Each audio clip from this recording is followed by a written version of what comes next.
Welcome to another episode of the Sports Bros Podcast, featuring the Almighty B Live, the Money Man Scottie D, and your host, the head of creative, Eddy Cool.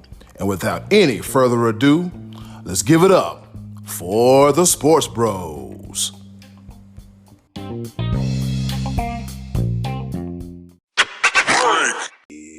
It's Tuesday, so you know what that means. It's time for another episode of the Sports Bros Podcast. It's your favorite sports podcast. And who are we? We just three bros talking sports, by the fans, for the fans, just the way you like it. And before I start my incoherent rambling like I usually do, I'm just going to introduce two of the best co-hosts in the world. Introducing first, the Almighty B Live. What's happening? What's going on in the world today? Man, oh man, this has been quite the momentous week for me. The last time that you heard me, I was a year younger, so I did a lot of celebrating this past week, and I feel it all in my, as the old folk might say, I feel it all in my boons. I feel it all in my boons. I was on the river, on the tube, getting pulled and yanked and tossed and turned. My shoulder hurt, pulled hammy from a couple weeks ago. I don't care. I'm living my best life. And you know what? It's all good. I'm still recovering, but it is what it is. But there's certain things you just can't recover from. And that's the greatest rivalry in sports is Pittsburgh Pirates and first base. But I digress a little bit. There it is. I'm bringing it in. And here we go. My bad. Go ahead and introduce the other guy. And let him tell us something about his lowly Pirates. Oh, man, coming in hot. The pride of Washington, Pennsylvania. None other than the one, the only, the man himself, the Money Man, Scottie D. So fee, fi, fo, fum. And you're right, Be Live. Since the last time I talked to you, yet another first base gaffe for the mighty Buccas. Oh, no. As Ke'Bryan Hayes went deep against Walker Buehler, one of the preseason Cy Young favorites, only to not step on first base. So look out, baby, because here I come. Coming in hot. We're in the Yankees gear tonight because the Buccas had me sick to my stomach. And Be Live, I believe you're sore, but I don't believe you got yanked. And with that in mind, let's talk some sports, my boys. Oh, if you didn't see the video of me on the river, on that tube, it's something else. Maybe you did get yanked. Happy birthday. I got tugged. Yeah. And you got on Robert Kraft for that stuff, so you watch what you say. Wow. Don't you do that. Coming in hot. This is a kid-friendly. I know it ain't. I lied. Hey, didn't Robert Kraft just get a big 80th birthday celebration himself? Shut up. Did he get a big present or something? Eddy Cool, if you don't put us back on if you don't Amtrak this thing right now, because you know what? I'll be doggone it. I'm sorry. Well, why? The man is a billionaire. Why would anybody buy this man a custom? What was a Bentley? Was it? Yeah. He can afford it himself. Maybe they think they'll get it back in a couple years in his will. But why? I don't know. Man, yeah, you can put that money in so much better place. I need a vehicle. But you know what? Oh my Lord, Robert Kraft, permanent penalty box, and Meek Mill, you right in there with him. Mill, you in the penalty box for supporting Robert Kraft, and man, come on, bro, really? You know what? I'm good. Train on the tracks. All right. With that being said, we're going to dive right into some playoff action, fellas. First of all, we're going to dive into the Association of the National Basketball Association, also known as the NBA, and the playoffs are starting to heat up. Well, the Suns, they bust out the broom against the Denver Nuggets as they sweep them 4-0. And the MVP, he gets ejected for trying to knife edge chop poor Cameron Payne, who ain't never this big around anyway. As we speak right now, the Jazz lead the series against the Clippers 2-1. And I think we saw, is it you, player? Is it playoff P? I think we seen playoff P finally. All right. And then meanwhile, the Bucks and the Nets in the East, that series is tied 2-2. And the 76ers lead the Atlanta Hawks 2-1. Fellas, what are our thoughts so far on these matchups and this year playoffs? Well, I want to start off first because with the scope and the tone of the game, the modern game that is known as professional basketball right now, we saw one of the weakest calls I've ever seen in my entire life. Flagrant 2? Mm-hmm. Flagrant 2 in that type of game? Down 3-0 MVP of the league? You can't do that. You can't make that type of a judgment call. Yes, there are arguments on both sides that it could have been a flagrant 2. If it was the beginning of the regular season, middle of the regular season, maybe it's a flagrant 2. But in a down 3-0 playoff series, and you take the best player on the court out of the game, down 3-0, that says that it shouldn't have came down to that. Who says that the Suns still wouldn't have swept them? But you don't leave that to a judgment call, a flagrant 2. That was ridiculous. But Suns were the better team. They're clicking on all cylinders. Chris Paul, he's still my MVP anyway. But man, and the other 2 series, the big talk right now is the Brooklyn Nets down 2 of their all-stars, down 2 of the big 3. Kevin Durant, can you do it all on your own? Something he has never been asked for his entire career. He's always had somebody, whether if it was the big 3 in OKC, when he jumped ship and joined Steph Curry with the Warriors, and now in the Brooklyn Nets. He's never been asked of this, I want to say, since, I guess, the best place to put it, when he like on the last team that was at Seattle Supersonics, that might have been the last. Yep. And that was like his rookie year. So he still wasn't asked to be the premier player without like some type of quote unquote superstar help. So this will be big. This will be big. Can he do it? Can he adjust his game enough and take over? We've seen him do it before. We've seen him in bits and spurts where he can take over a game. But can he take over a series? Can he right the ship in Brooklyn? Because anything but a national a championship for them, a title, the season's a bust. I don't care, injury or no injury. The season's a bust for the Brooklyn Nets. So playoff basketball, you gotta love it. I love every bit of it. Let's get it. Let's go. Scottie D, what are your thoughts on these here second round of the NBA playoffs? Well, like we were talking about last week, I said we were talking who we liked going forward. I said I was liking Brooklyn and Phoenix, and things just got a lot more interesting, as Beli alluded to with the whole situation with the Nets. But Phoenix, I mean, they just look like they're getting better by the game. And what's not to like there with the youth, with the veteran leadership, and with the height? I mean, the only thing they don't really have is deep playoff experience as a team. But that might not be necessary this year, because typically you have to knock someone off who's been there before. And right now it's anyone's tournament, especially in the West with playoff P kind of, having his ups and downs again. The Clippers are down 2-1 already. Yep. Recording Monday, and there's a 10:00 game tonight. So later on tonight, this series could be tied tomorrow when everyone's listening, or it could be a 3-1 edge for Utah.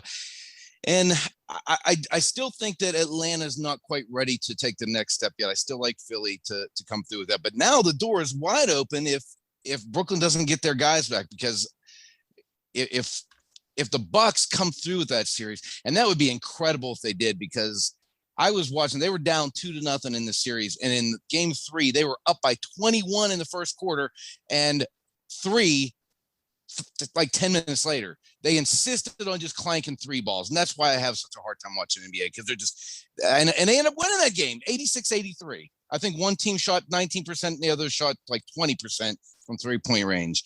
But Brooklyn losing their 2 best guys, I mean, that's why they went and got them. Like you said, they went to get them for a championship, and if they don't accomplish that, it's going to be a bust. But I still like the way Phoenix looks, man. They're an exciting team, and I think with if Harden might still come back yet, and that'll give them a boost. He's not going to play the next game, but there's still enough time in that series to get him back. I don't know if Kyrie's coming back. I mean, his ankle injury was pretty severe, from what I understand. The door could be open for Philly, but yeah, still, I mean, it's really, really wide open right now on both sides. This is, I'm as interested right now in the NBA as I have been all season, to be honest with you. And Eddy, cool. I know there were some awards and stuff that I actually don't really know a whole lot about, because I didn't watch a lot of regular season this year. All right, so with that being said, it's time to announce the winners of the NBA awards. Of course, the Joker, he won the MVP, of course. Rudy Gobert wins his 3rd Defensive Player of the Year. Jordan Clarkson, teammate of Rudy Gobert, he wins the 6th Man of the Year award. Really? And, Jordan Clarkson? Yeah, I don't think I knew he was in the league still, but go ahead. I'm sorry to interrupt. Yeah, Scottie D, you're right. Jordan Clarkson is still in the league, and he's a teammate on the Jazz with Rudy Gobert. Julius Randle, he wins the Most Improved Player of the Year award, and then Coach Tom. I like him. Yep, good kid. Coach Tom Thibodeau, he wins the Coach of the Year award for literally turning around the New York Knickerbockers. All right, yeah, turning the Knicks around. And then for some strange reason, we're waiting on the Rookie of the Year award. I think we got like a choice between what's his name, LaMelo Ball and Tyrese Halliburton. I forgot the 3rd guy, so I'm trying to figure out what's going on. And so once again, Joker gets the MVP. Rudy Gobert wins the Defensive Player of the Year award. Jordan Clarkson gets the 6th Man. Julius Randle gets the MIP, Most Improved Player. Coach Thibodeau, he wins the Coach of the Year award for the Knicks, and we still, for some strange reason, waiting on the Rookie of the Year award. Thibodeau probably get fired next year. Yeah, he'll do something dumb, man. He'll and NBA coaches, they play musical chairs. He'll probably get fired next year and coach Indiana or something. I don't know. Yeah, or something like that. Yeah, because didn't Indiana just get rid of their coach? They seem to do that regularly. Yeah, just a rotating and revolving door. Fellas, moving right along to the NHL playoffs, also known as the Stanley Cup Playoffs, and we're down to the Final 4. Now, of course, they're not really doing conferences this year. It's more like divisions and everything. So in one division, we got the Las Vegas Golden Knights, who B-Live mentioned as the best team in all of the National Hockey League. They faces the Montreal Canadiens, and they are the hottest team in the playoffs as of right now. They are, but I tell you what, before you move on, not to interrupt it, but Vegas knocking off Colorado was no small feat, because Colorado was penciled in by many to be the Western representative in the Stanley Cup Finals. But this is 4 years in a row now for Vegas, and they've been to the finals, got knocked out of the first round, then last year the conference finals, now back in the conference finals, 1 series away from going back to the Stanley Cup for the 2nd time in 4 years of existence. That's pretty impressive. And Marc-Andre Fleury been there the whole way, so I kind of pull for him. Former Penguin. So, and Montreal back in the Stanley Cup Finals for the first time since they won it in 1993. So they got to be going crazy in Canada right now. Yep, and they also have no fans in the stands as well, too. Meanwhile, on the other side of things, we got the Islanders versus the Lightning, and What's the series lead? I forgot. 1-0. 1-0 New York. Islanders. Okay, 1-0 New York Islanders. All right, Tampa Bay Lightning. Here we go. You got to wake up. You got to wake up. No, they do not. They do not be live. No, they do not. They beat my Canes. I don't care. I'm still we still a bunch of jerks. I don't even care. Tampa Bay can suck a fat one. Oh, but boy. Wow. My bad. Wow. Sorry. Wow. Yeah, we are PG-13 tonight. We're PG-13. All right, I understand that. But let me put. Can I put something in perspective real quick when it comes to these NHL Stanley Cup playoffs? Do you know right now there's a real possibility that the 7th ranked team from the Eastern Conference versus the 8th ranked team in the Western Conference could be in the Stanley Cup? I had no idea. I'm not even gonna lie to you. So that is a very real possibility. And right now, if I'm the Canadiens right now, if I'm the Habs, they have absolutely nothing to lose. They are on a ridiculous hot streak. 7 playoff wins in a row. Like, just, man, it's one of those things where they have nothing to lose at this point in time. And here's another little small fact. With the Vegas Golden Knights, they have a 100% success rate when it comes to making the playoffs.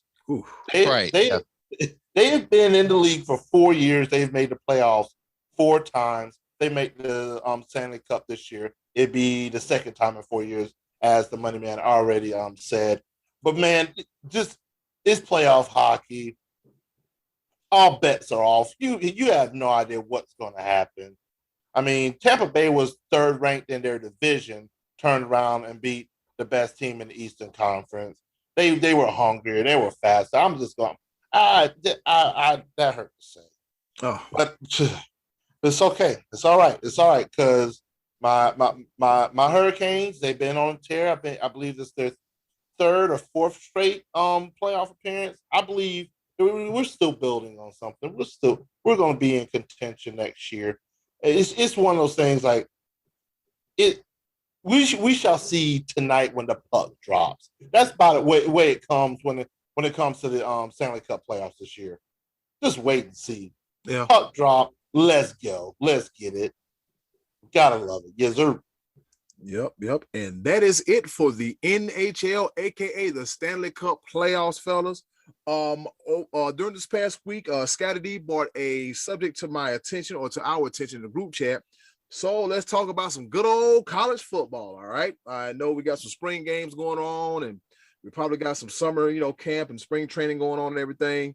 So from the looks of it, college football playoffs, they're thinking about expanding to 12 teams. They're entertaining the idea. All right. And so here's what I plucked from my research department. Me. All right. The proposal is the 12-team playoff would feature the 6 highest ranked conference champions and 6 at-large teams. All right. The current playoff format has been in effect since 2014 and features just 4 teams. All right.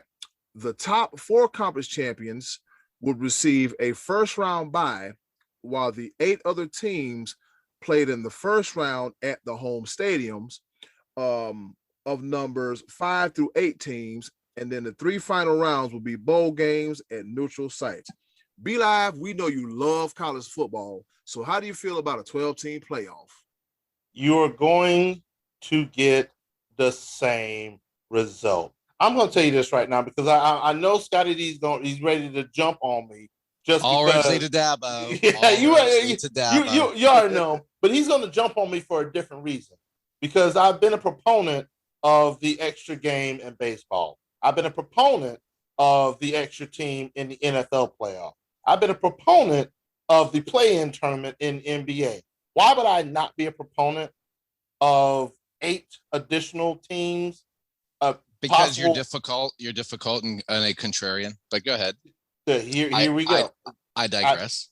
Yeah, whatever. Anyway, the reason why I'm against this is, simply put, the disparity between 1 through 3 and 4 through 12 is pretty much the distance between the top 3 teams and the 4 through 12 is such a huge gap. And I apologize for being just that good. But Clemson's been in the top 3 for the past 6 years. It's just, it is what it is. I'm so sorry. We just out recruit everyone. We have a better system, a better program in place. That's not going to change by putting 8 more teams in the playoff. Now, my question is this. For the 4 teams that are getting a bye, do they get extra revenue for not playing? I'm just saying. You're going to reward a 12th place team better than you're going to reward 1 through 4. I don't know. No, you're not. No, you're not. Oh, but if you're getting a bye week. But you're getting rest. Shoot. You're getting more rest. But revenue. I'm just saying. So what? What's that mean to me? You literally just made this motion in the camera. What does that mean to the?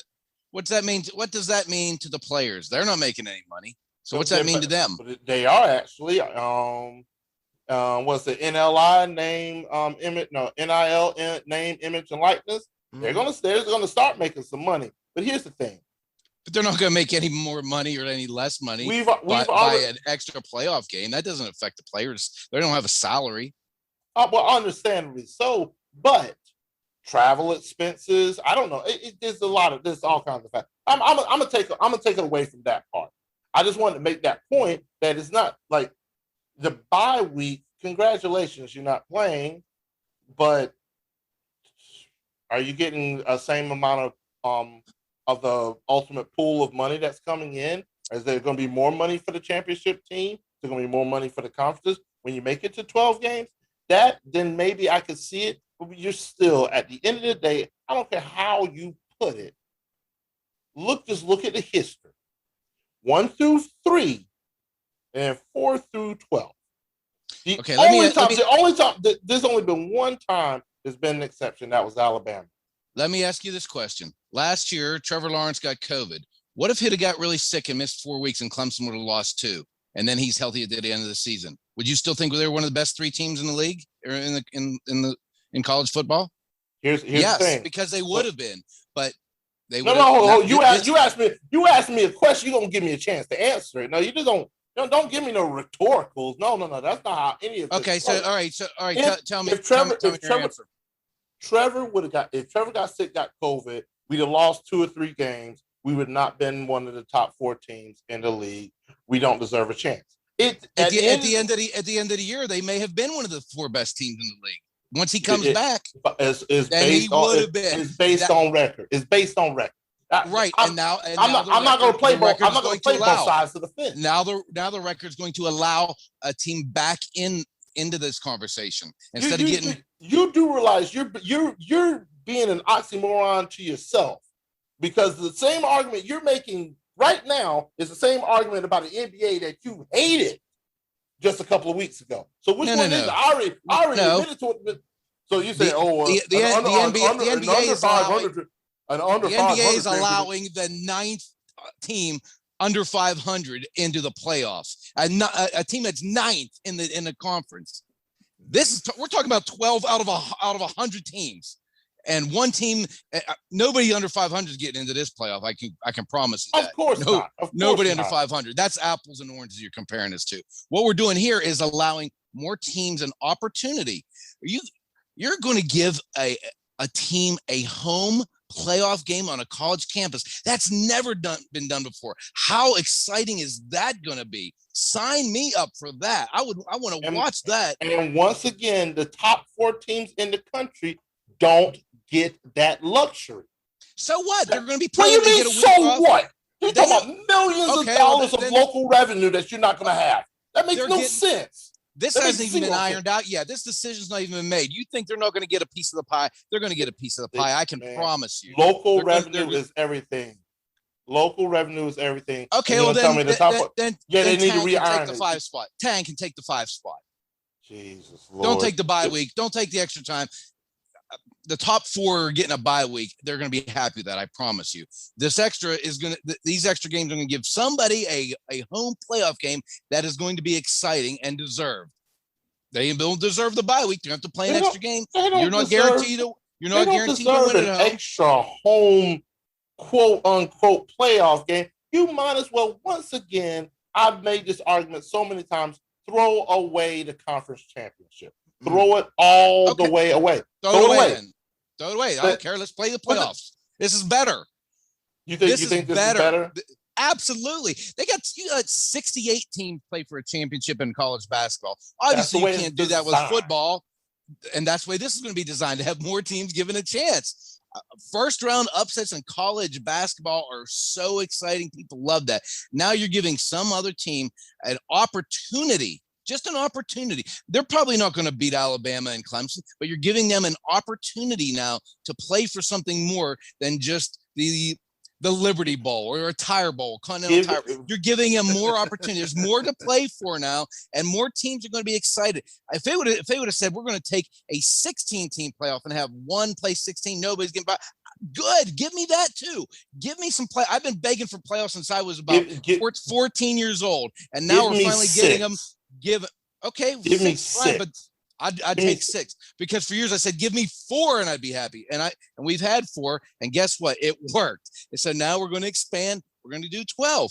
Give me 12. Give me these extra opportunities for other schools to get involved with something more meaningful than settling for a bowl game. I mean, these bowl games, teams under 500 are making bowl games. The bowl system doesn't mean anything anymore. It's making the top 4, and if you're out, you get like maybe one of those other, whatever they call those other big bowl games that rotate in. But now you're going to have more to play for more teams, and I'm good with that, man. Sign me up. The reason Let's go Pitt. Yeah, not happening. Anyway, what you're doing? This is what you're doing. 12 is. I'm making a ton of sense of what I'm making. That's what I'm doing. 12 is too many. Give me 6, and I'm gonna tell you why. Give me your 5 conference championships, and you give me that one group of 5 team. The best group of 5 teams. Give them that chance.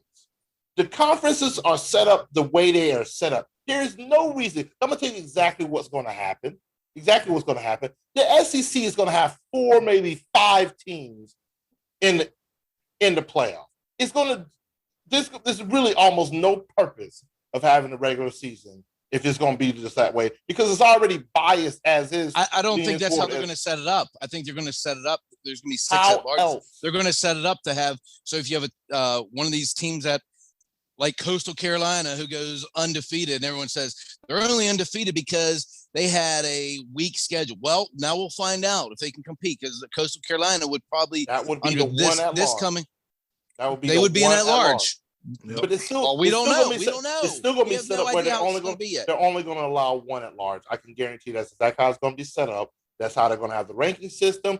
Right now, with 12 teams right now, you're going to have the second place Pac-12 team in football playing an extra game. Maybe. For what? They haven't deserved to have 1 team in the maybe playoffs. Hawaii will go 14-0 and Hawaii gets in. Maybe. We don't know. We don't know. Oh boy, with that being said, we're gonna put a cap on that, you guys, because you guys are hot and heavy on this topic. I know. I'm sorry, Be Live, to embarrass you like that. Well, let's move embarrass on. Me what? Great. Say what? I'm sorry. You know what? I'm gonna leave. I'm gonna go easy on you the rest of the episode. I'm gonna leave this up to the listeners. I want to hear from the listeners. I need to hear this more than anything else in the world. What do you think about 12 team, 16, 14? What? Input your own opinion. Please hit us in the comments. I need to hear this right here, because I know I'm making way more sense than the money man. Get out of here with this. You gotta be kidding me. I'll go easy the rest of the episode on you. Yeah, whatever. No. Hit me with your best shot. Something my bad. All right, please let us know something to the listeners. Drop it off in the comment box, however you want to give it to us. All right, so fellas, we had UFC 263, and it was action-packed. All right, Scottie D, real quick, tell us what you thought about it. Well, I thought that Israel Adesanya reestablished himself as maybe the best pound for pound with all apologies to Kamaru Usman, but Israel Adesanya went and pitched a shutout against Marvin Vettori the other night. We weren't sure how he's going to react because he moved up to it was a light heavyweight against Jan Blachowicz earlier in the year and lost that fight. So now he moved back down and pitched a shutout. He was never in danger. It was 50-45 on every card, and it should have been. That was actually probably the least exciting fight that was on the main card.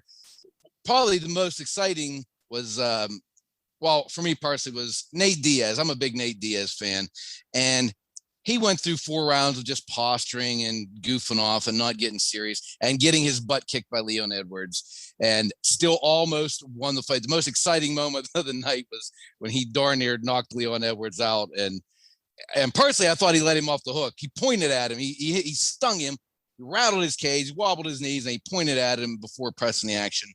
And then we had the new champion, Brandon Moreno and Davison Figueroa. And again, we were talking the other night. Figueroa had a tough weight cut, and we had a new champion there. What was that? Lightweight, strawweight, whatever those little fellas, flyweight. Yeah, flyweight. Those little fellas. But yeah, but Be Live, we had another can barely look moment. Oh my goodness! Oh my Lord!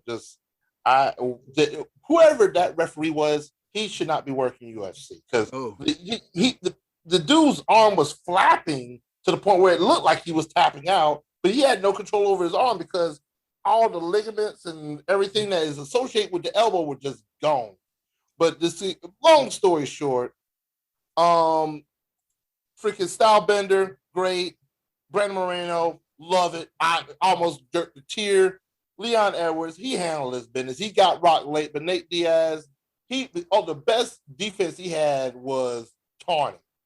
But it is what it is at this point. So, man, that UFC card is great.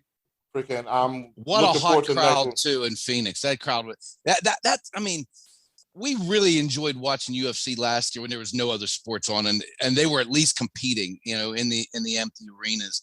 But man, it fires you up so much to see how hot it's like these crowds have bottled this up for a whole year. And they were in Phoenix, I believe, the other night, right? That's where the fight was. And man, there was so much energy and excitement. When Nate Diaz walked into the cage, I thought the roof was going to come off. They just were the crowd is so much behind us. He's like the anti-hero. He's like the Stone Cold Steve Austin of the UFC, a guy who's not afraid to flick off his boss and tell everyone to stick it. And people love this guy. Him and his brother, they love him.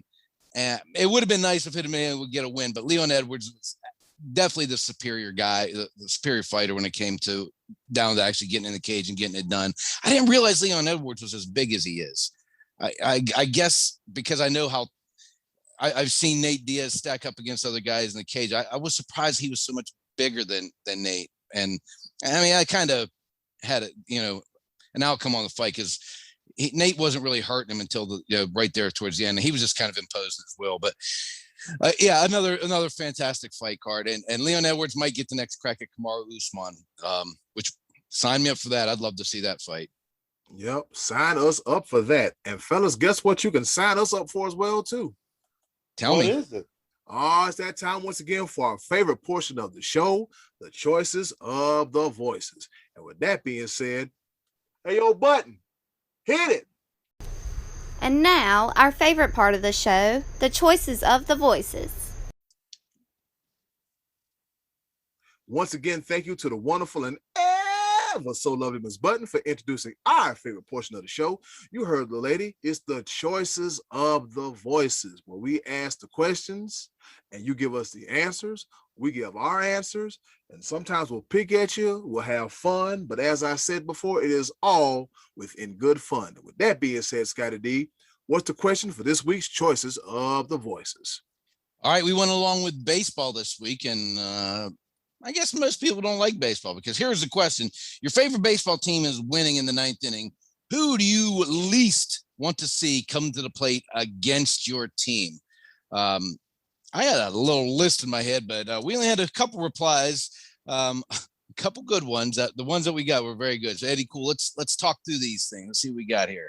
All right, let's go ahead and get it in. The Hall of Famer himself, Uncle Max, says, wait for it. Wait for it. He said, Stan, the man Musial. oh, wait a minute. He did a U-turn. He said, no, Babe Ruth. Oh my goodness. He was responding to Be Live crushing him last week. I know it. I said, I didn't crush the man. You crushed him. No, see, Scottie D, you put it out there. I didn't do that. I didn't. Yeah. You set up the delivery. Oh, but I didn't mean to, and you. I know you did, but I'm a young rookie. I'm a young rookie in Major League Baseball. It was a 3-0 pitch, and you delivered it high, and I had to knock it out. I had to do it.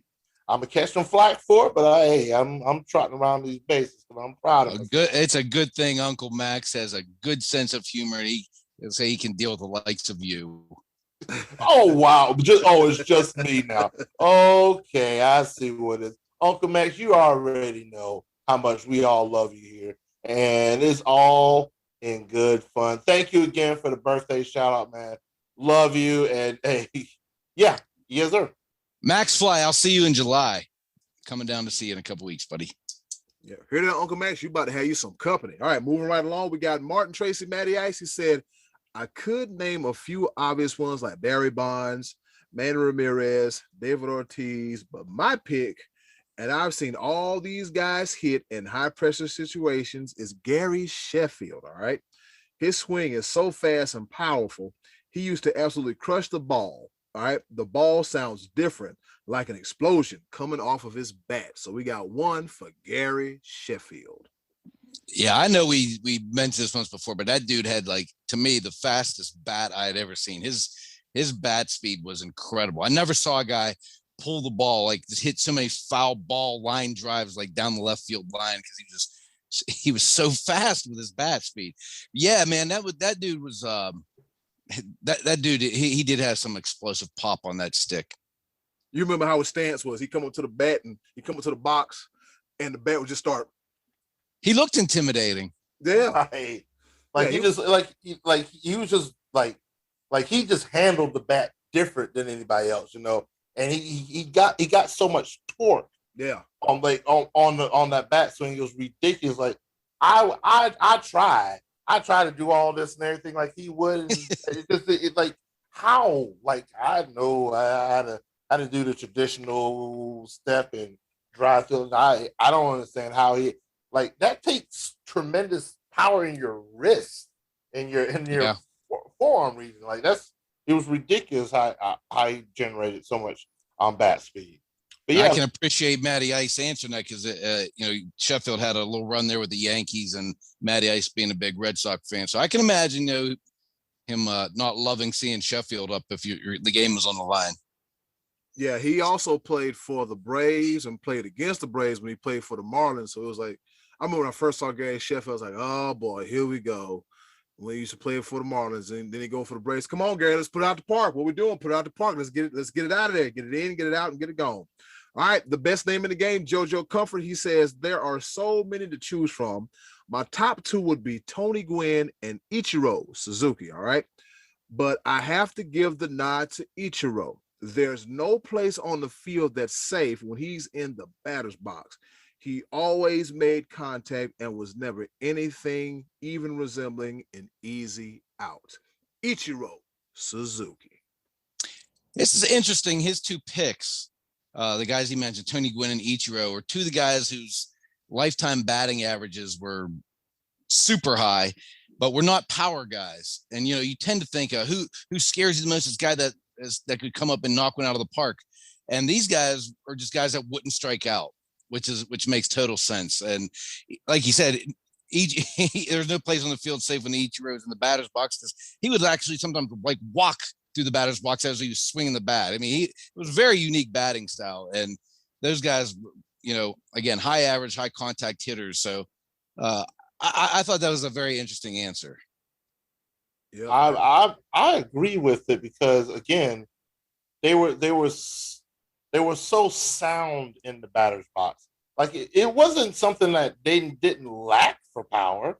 It's just it wasn't there. It wasn't there for they valued the base hit more than anybody else in the game. And sometimes that's all you need. You don't necessarily need the home run ball to win the game. Well, right, and for the purposes of this question, I said, I think I mentioned it. I didn't say it today, but if you got runners on base, you don't need a home run. You just need an Ichiro to come and slap on someone where nobody's playing. Right. Yeah. And he was definitely one. He was definitely, I want to say, the best at doing it. I won't say one of the. I want to say the best at doing it. And Tony Gwynn is definitely up there. So I definitely respect these answers. Absolutely.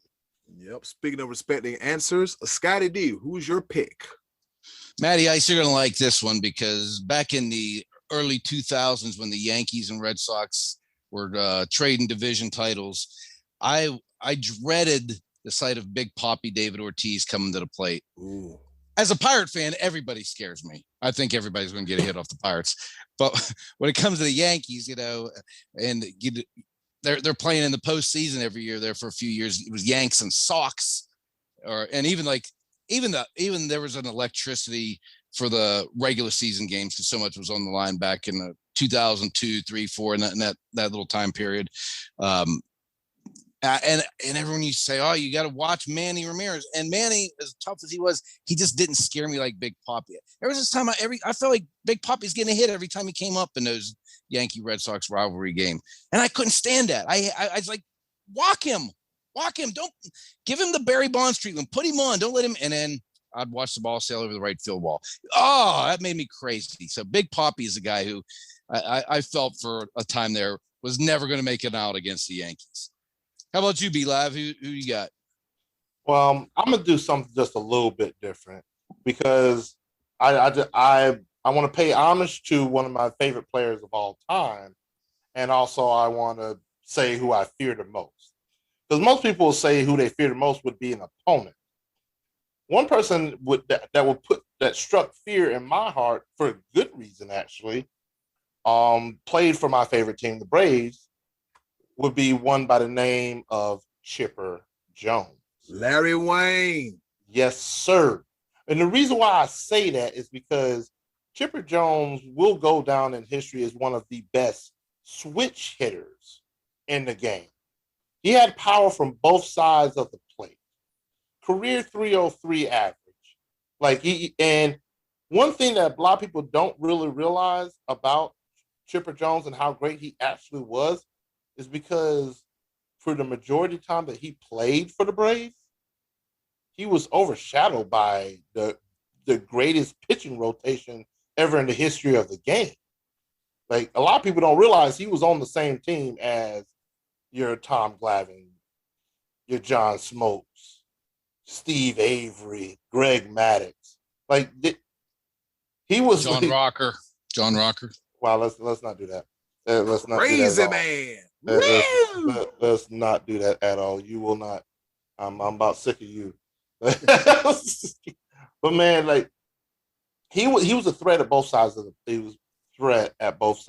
plate, and I just enjoyed watching him in clutch situations. But one person that I absolutely feared, and it's not necessarily I feared him, it's just you just knew he was a walking freaking home run clutch hitter and the sweetest swing in all of baseball, and that's the kid, Ken Griffey Jr. Man, just it. I wish, like, I wanted, like, just watching him play baseball, I want to be left-handed. Like, I didn't see a way of replicating his swing being right-handed. I tried it. I tried being a switch hitter. I am not that coordinated. Not even close. I tried to be a left-hander just because of the way he swung the bat. And man, so I just know that Ken Griffey Jr. he's always been one of my favorites. And in any chance you give me the chance to mention him, and I'm going to mention the kid all day, every day, twice on Sunday. Yes, sir. So that leaves me. I really didn't watch him until later on in his career, but I went back and watched some of his older stuff. I'm going to have to say Rickey Henderson. Woo! Yeah, Rickey Henderson, one of the greatest. I like that. One of the greatest leadoff hitters of all times. Now you got to think about it, right? Ricky Henderson, he amassed over 3,000 hits in his career and 11,000 stolen bases. I forgot the exact number, but yeah. So you also had to deal with that. But in this particular scenario situation, give me Ricky Henderson, because he is another guy. He'll find a way to take the bat and hit that ball and put it somewhere where you can't get it. And say the bases are loaded, and hell, he might even give you that tie-in run and that scoring run, and the game is over with. I mean, Ricky Henderson was an absolute menace. He really didn't have any big home run numbers. I mean, how many guys they'll tell the pitcher, "Hey, look, I'm gonna get this base hit. I'm gonna steal second. There ain't nothing you can do about it." He did that too. Yeah. You know how demoralizing it is as a catcher? I mean, just think you're Mike Piazza and you got doggone Ricky Henderson telling you this. What are you going to do? You just throw your whole arm out of socket trying to, especially in those clutch situations, you can't miss by an inch. That ball's going to be in the field and Ricky Henderson going to be at third before you even know it. I think with him, you fear him being at the top of the lineup, being the first at bat, because he's going to be at third base at any given point in time, and all you got to do is a sac fly, and the game's over. So I'm just saying that I could definitely respect that answer. Yes, sir. Yeah, man, Ricky Henderson, man, one of the best hitters of all times. All right, fellas, so we got everybody in for Choices of the Voices? Yeah. Yes, sir. All right, so shout out to Uncle Max, the Hall of Famer himself, Matty Ice, and Joe Comfort, the best name in the game, for their participation in this week's Choices of the Voices. Short segment this week, but all in good fun, man. We talked about Ricky Henderson, Babe Ruth, Uncle Max's boy, Tony Gwynn, Gary Sheffield, and them wild hands and doing all this mess here, man. I used to get dizzy watching that guy play.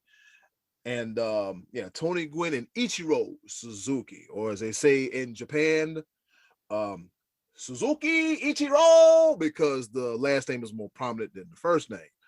But with that being said, Scottie D, what's on tap for next week for Choices of the Voices? All right, we're going to switch to being a little bit more topical as we approach the NBA Finals. No, we're not. No, this is going to be the question for the Choices of the Voices this coming week.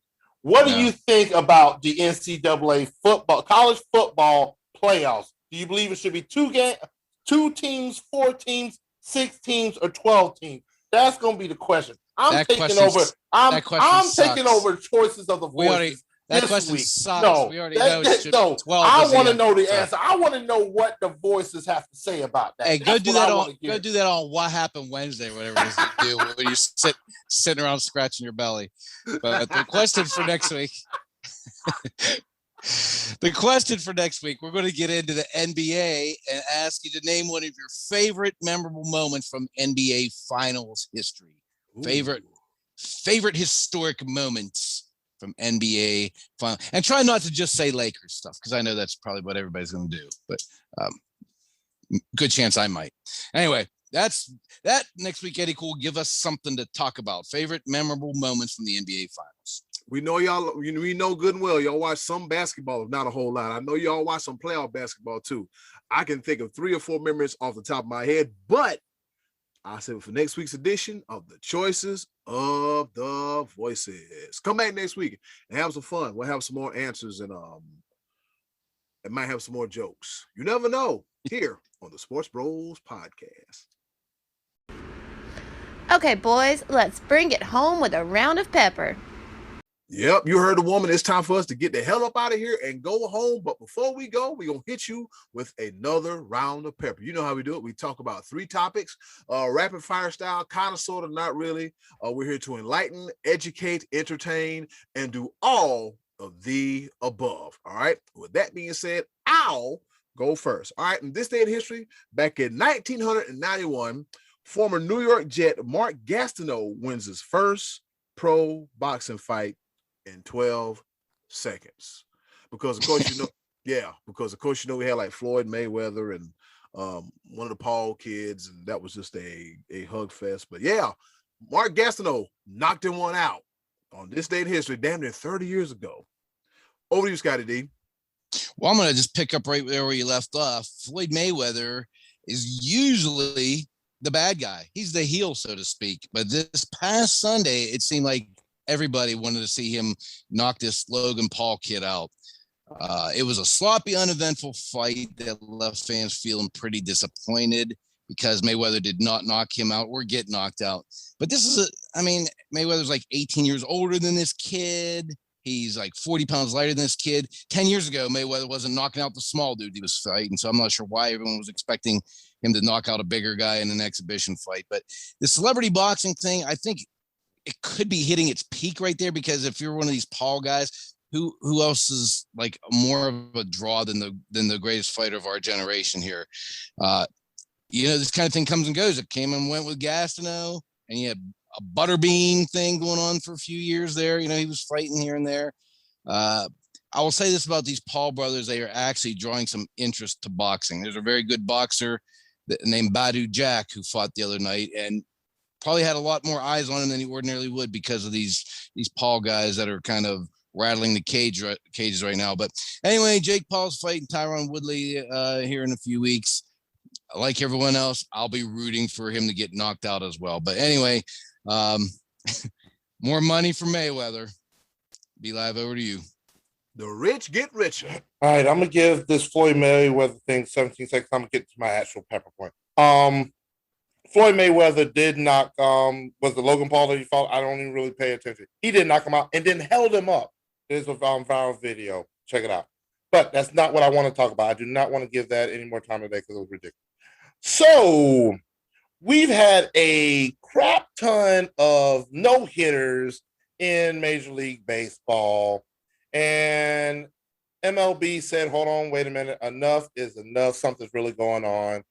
And the owners got together and said, we need to crack down on the pitchers using foreign substances to doctor the baseballs because strikeouts are at an all-time high, runs are at an all-time low, and there's some few stats to prove it. So when they started cracking down, one person came to question, that would be one Garrett Cole, where his his average spin rate, RPMs, per game, before they started cracking down, it was it peaked around 2,600 RPMs. After the crackdown, it dropped all the way down to 2,420 RPMs, revolutions per minute.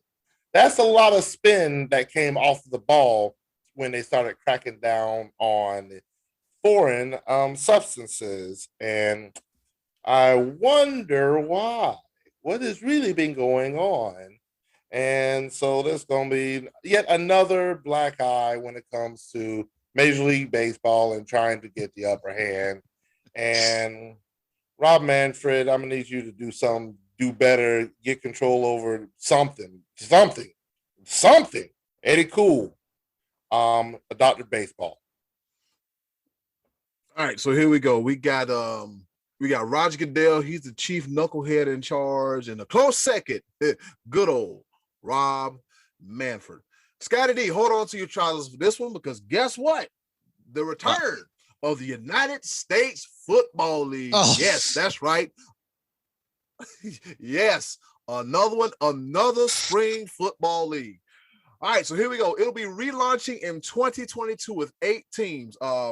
We don't know who the coaches is. There's a lot of stuff we don't know, but it'll be 8 teams. All right. It will keep the original team names, like the Generals and the River Steamboats and whatever all those is. Don't forget the USFL produced Jim Kelly, Reggie White, and the 45th president, Donald Trump, because it was his outfit, right? All right. So here we go.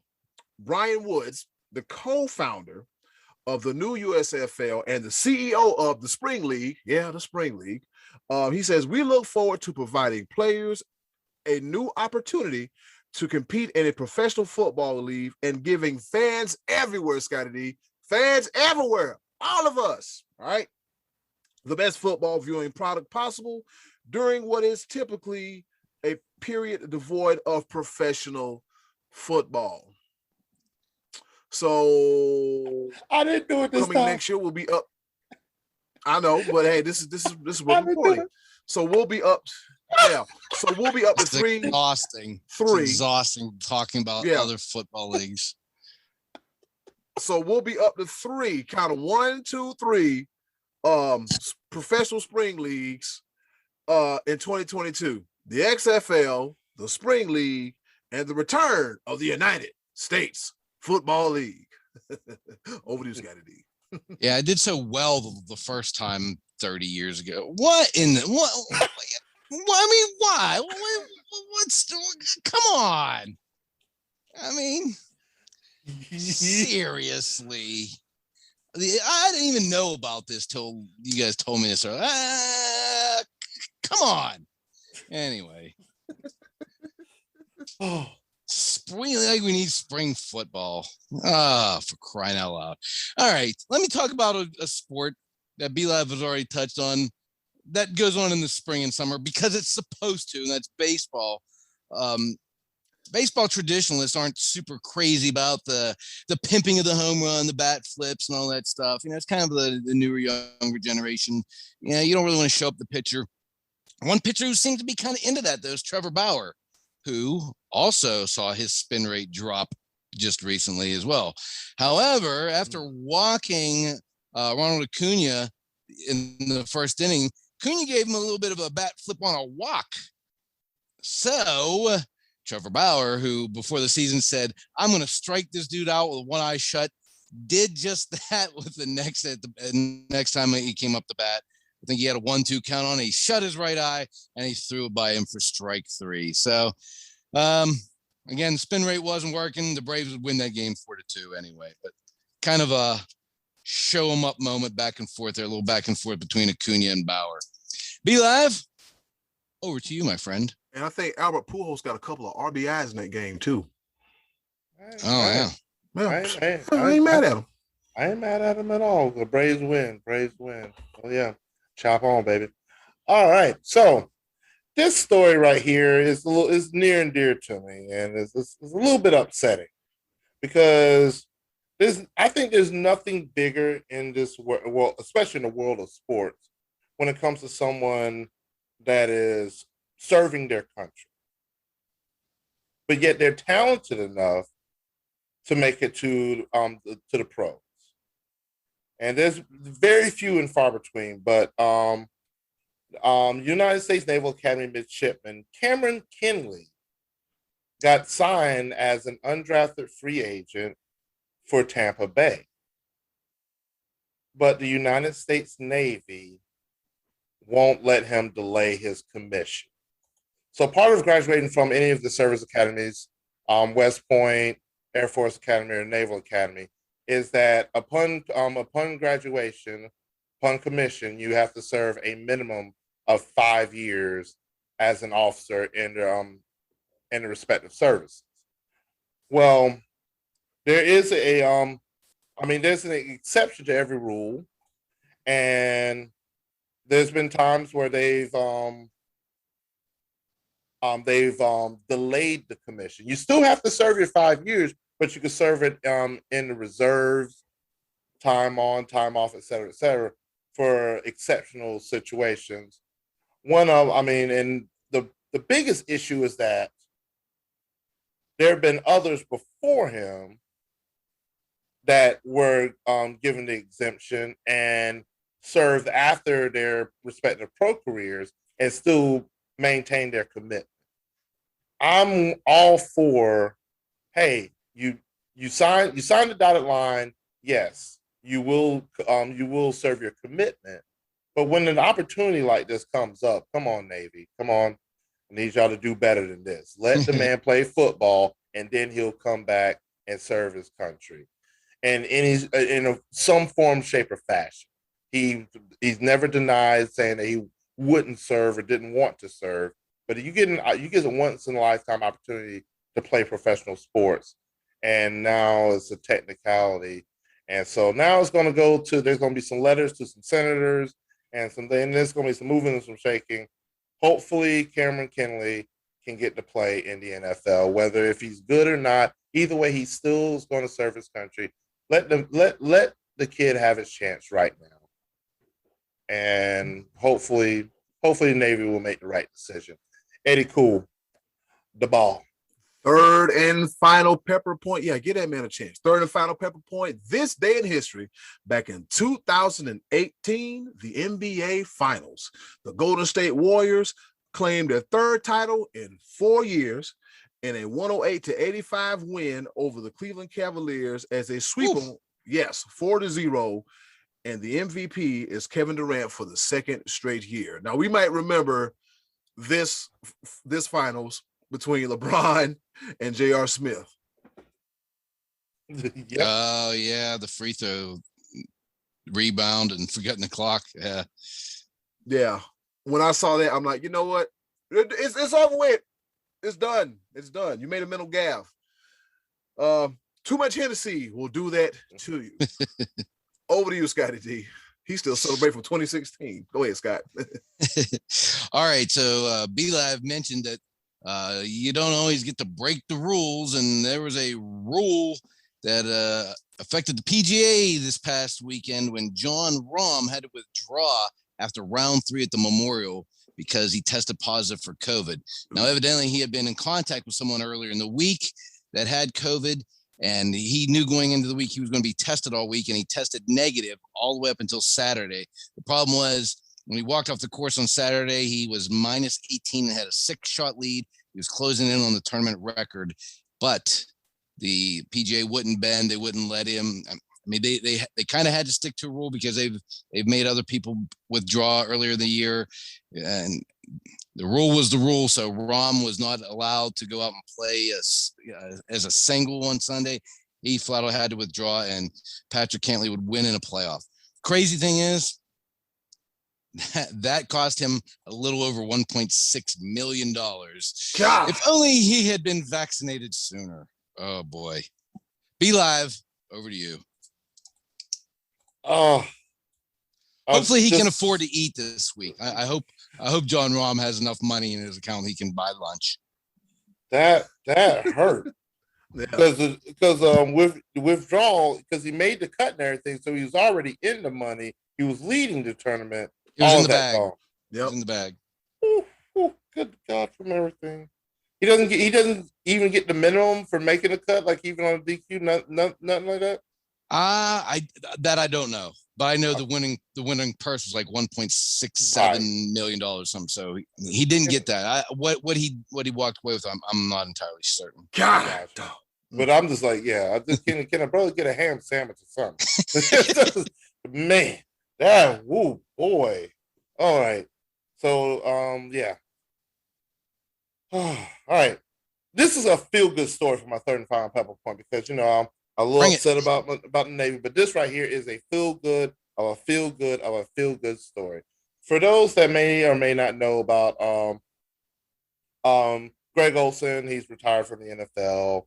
He still resides in Charlotte, and well, he's been going through it with his 8-year-old son TJ, and to the point to where the doctors said that TJ needed a heart transplant to survive. Well, news broke on Friday that he received the heart transplant and he is getting healthier by the minute.